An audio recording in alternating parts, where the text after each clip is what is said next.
Ben. Welcome to my book corner. We have an unboxing video today for you. I have my third book subscription box from your Paper Quest. I have it here.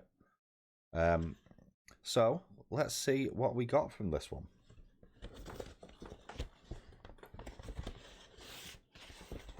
Pop that down there. Okie dokie. So we'll start with the... Let's just make everything wobble. We'll start with the letter, as always. Your Paper Quest, 2 books, 36 stories. June at last. Not at last.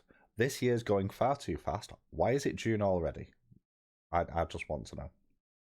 What better way to officially start off the summer than with some light reading perfect for sitting outside? I live in England, it rains all the time. The possibilities are endless, just like the sunny days we've all been looking forward to and are still awaiting the arrival of. Our first anthology is The Man Who Married Himself by Charlie Fish. I recognise that name. Why do I recognise that name? An incredibly poignant collection of stories that each leave you feeling something. Hard-hitting and contemporary, with some incredible artwork. Each story was unique and left us wanting more. So, this is Charlie Fish, The Man Who Married Himself, which I really like the cover for that, actually. This rings a bell. So, the blurb for this one. The Man Who Married Himself and Other Stories by Charlie Fish will make you laugh, cry, tremble with fear, and above all, think. Stories that address life's big questions. How can I be a good person? What is freedom? Is this penny trying to kill me? Probably. The definitive collection of the very best Charlie Fish stories, wonderfully illustrated by Yvette Gilbert, includes resources for teachers. Reviews from East of the Web. Solid, fantastic, dramatic, true. This Charlie Fish guy needs to be watched. He's seriously talented and splendid. So outrageous, it kept me laughing. Charlie Fish is a popular short story writer and screenwriter. His stories have been published in many countries and inspired dozens of short film adaptations. Since 1996, he has edited fictionontheweb.co.uk, the longest-running short story site on the web. He was born in New York in 1980 and now lives in South London with his wife and daughters. So, we have a bookmark. We'll look at that in a moment. We have more things. Okay. So again, you have your little stamp of approval there, and it mentioned artwork. So I like a bit of artwork in books. So, I mean, I have questions. Ugh, spider. That's a terrifying thing to live in your nightmares. That's just a couple of examples, just flipping through quickly. So we have one of the quote bookmarks. 6 months have passed, and my life has changed forever. All concern I ever had for the direction and meaning of my life has faded away. Oh, so we have that. And then we have, I think this is a note from the author, I suspect. Well, it is, because it says I'm Charlie Fish at the top.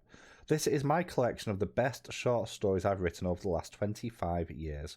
Publishing this collection is a dream for me, many years in the making. I pour a lot of passion into my stories, and I'm proud that those stories have connected with so many people around the world. The stories alternate more or less between funny and serious. Half the stories are comedies, and the rest include mystery, horror, romance, crime, historical fiction, and sci-fi. I write stories to connect with people, with the world around me, with my own kooky brain. So let's connect. Pick a random story and tell me what you think. And then there's his email address on there. So before I go any further, I just need to say I'm not a massive reader of short story anthologies or anything like that. I don't know what it is. I've got a couple. I very rarely pick them up for one reason or another. There's a few that I have been looking at recently. There've been more horror based ones. I think Cursed Bunny is one of them. which I think, if I remember correctly, is a collection of Korean short horror stories. But it's something I've never really got into, so this will be quite interesting. Our second collection is As It Seems by Eric Lewis. Not everything is as it seems, and every story has a twist.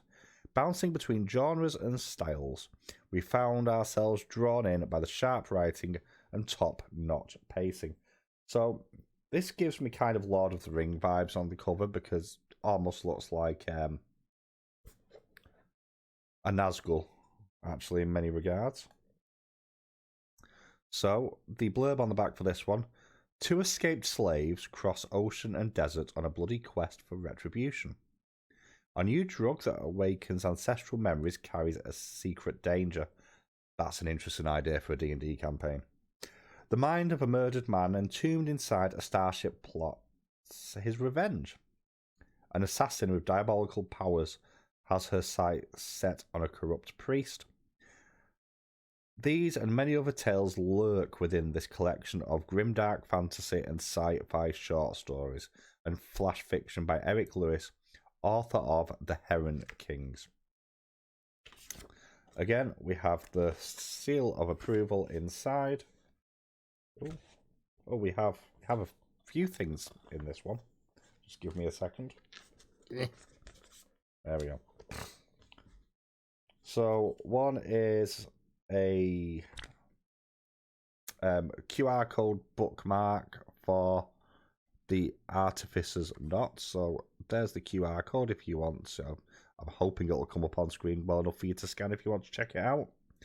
The Artificer's Knot, a gas lamp gangster fantasy. A disgraced young inventor and notorious gang boss in a city built on magic and corruption. They might be each other's only hope. If only betrayal wasn't so tempting. Out now in hardcover, paperback, and ebook.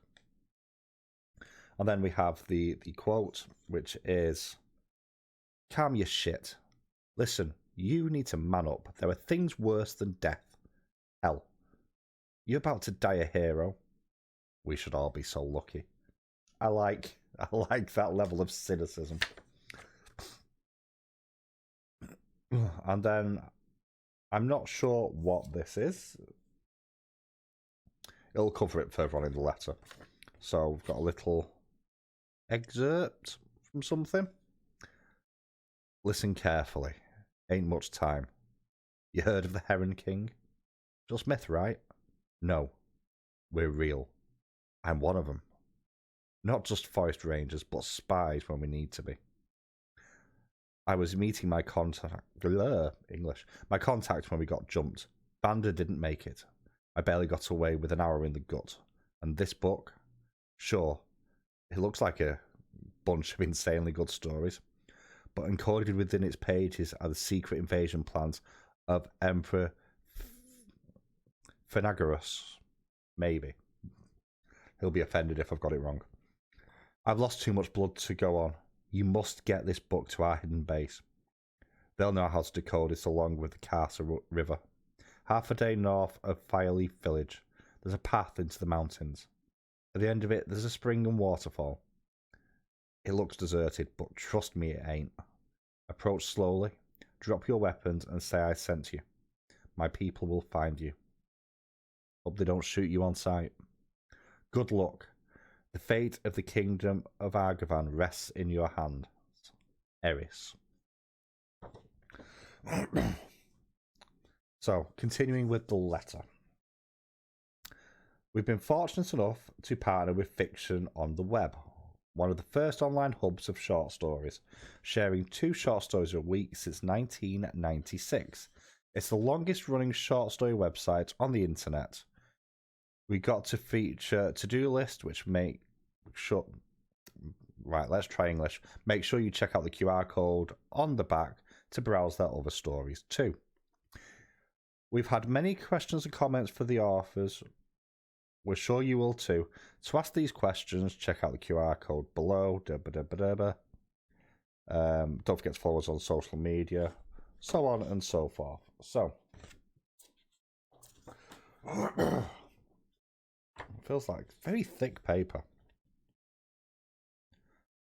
So this is a shout out for a book from an author that's been covered previously. Extra. We've worked with a lot of amazing authors and want to let you know when they release new books. In December of 2023, we featured Wrath of the Lamb by Ollie Jacobs. We're delighted to announce that his latest novel, Everything is Under Control, is out now. We loved Wrath of the Lamb for its unique but dark storytelling, keeping us on our toes throughout. And then you have, I presume this is the blurb from the back of Everything is Under Control. You have no need to be afraid. You have nothing to worry about. All your fears are subdued. All your concerns are relieved. Everything is under control. In this reassurance guide, courtesy of The Union, acclaimed author Ward Christopher discusses the fears that have arisen in recent times and how they are being handled by the Union and, most importantly, joy. I think it's joy. It might be foy. I'll let you decide. I think it's joy. Because joy loves you. Joy wants the best for you. I'm not sure how clear that's going to come out, but that is, just at a glance, looks like a really creepy cover. I'm going to have to check that one out. So, as mentioned, we have the fiction on the web, and what we have here is a map-like thing. Oh my god, I'm a professional. Can you tell? With a list of different short stories and authors from around the world, which I really like that idea. So this is read at fictionontheweb.co.uk. You can listen at bit.ly/FOTW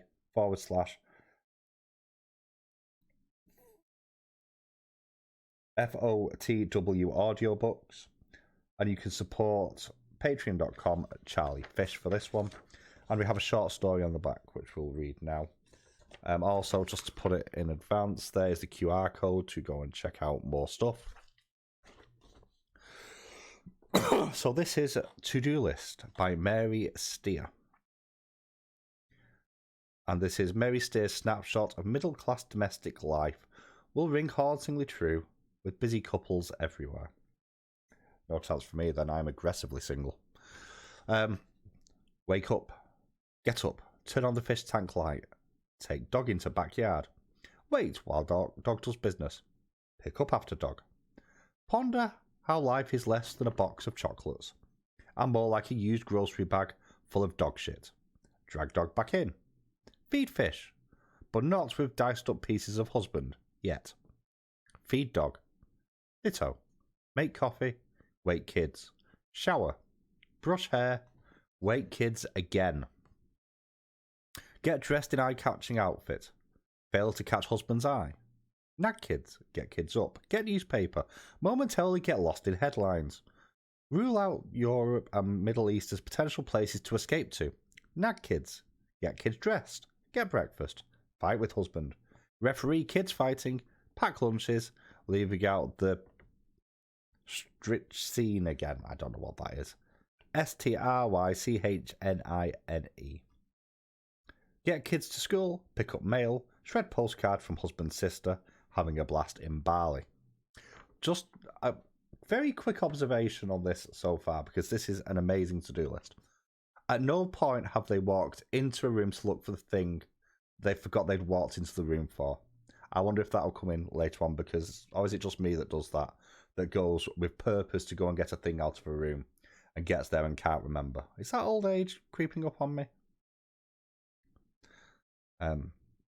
Tidy kitchen, run dishwasher, make bed, second coffee, skim newspaper, contemplate travel section, pay special attention to colour feature on Jamaica, empty dishwasher, phone mother, listen daydream about glistening Rastafarian black men in bikini briefs and wraparound shades bearing ganja.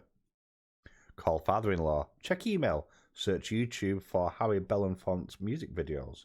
Find Banana Boat song. Watch. Notice time. Nag self. Vacuum, dust, make lunch. Eat lunch, prep dinner. Tidy kitchen again. Find electronic boyfriend. Aye aye. Enjoy. Put electronic boyfriend back in hiding place. Consider possibilities inherent in finding real flesh and blood boyfriend. Walk dog. Get kids from school. Feed kids snacks. Prevent kids from using food as ammunition. Schlep daughter to ballet. Schlep son to karate. Schlep both home. Get dinner on. Apologise to husband for morning altercation. Wait for return apology. Keep waiting. Revisit daydream of Rastaman. Dinner. Referee kids fighting. Fantasize about emptying serving dishes over heads of family. Clear table as normal instead. Nag kids. Homework. Feed fish. Wonder briefly if perhaps neon tetras come from Caribbean Sea. Feed dog. Turn off fish tank light. Nag kids. Get kids' teeth brushed. Nag kids. Get kids' teeth flossed. Nag kids. Get kids into pajamas. Read bedtime stories, refraining once again from choosing 50 Shades of Grey or The Shining. Turn out lights. 50 Shades of Grey should not be on anyone's reading list. Like ever, for any reason, unless it is a form of self-torture. Go downstairs. Tidy kitchen one last time. Run dishwasher again. Make tea. Take cup to husband as further peace offering. Join husband in front of television. Sip and slurp with him in one moment of perfect togetherness, made possible only by lack of conversation. Get kids back in bed. Rejoin husband in front of television. Wake husband. Try to open discussion about relationship. Get damn kids in bed again. Rejoin husband. Watch husband slumber, slack-jawed and drooling, snoring, eye twitching and rolling. Decide not to attempt to wake husband again. Let dog out. Let dog back in. Brush teeth, floss teeth, curl up in bed. Look up couples counselling on cell phone. Change mind. Look up travel agent on cell phone. Add book ticket and find passport and pack to-do list for tomorrow. Put light out. Try to fall asleep. Dream of the future. And I would presume rinse and repeat for the following day. So that was the to-do list by Mary Steer. And if you go over to fictionontheweb.co.uk, I will pop that website in the description down below. There are more things there. So there we go. That is my unboxing video for today. These are the ones most outside my my normal read, to be honest. Like I say, I don't really read anthologies, but there we go. So As It Seems, which is that one, by Eric Lewis, and The Man Who Married Himself by Charlie Fish. Not quite sure when I'll get to those anyway, because I'm on a couple of months of set reads, and they don't fit in either of those. So probably be August, because that's my catch-up month. But I hope you've enjoyed this video. Do you have a book subscription box? If so, which one do you go with? And what is the most recent book or books that you got out of it? Let me know in the comments below. If you've enjoyed this video, please consider giving it a thumbs up. And also, if you're new here and you've enjoyed this, please consider subscribing. I'm on a challenge English to get to 200 subscribers by the channel's birthday in November. 1 o'clock in the morning. I should be in bed now. I hope you've all had a great day. I will catch you soon.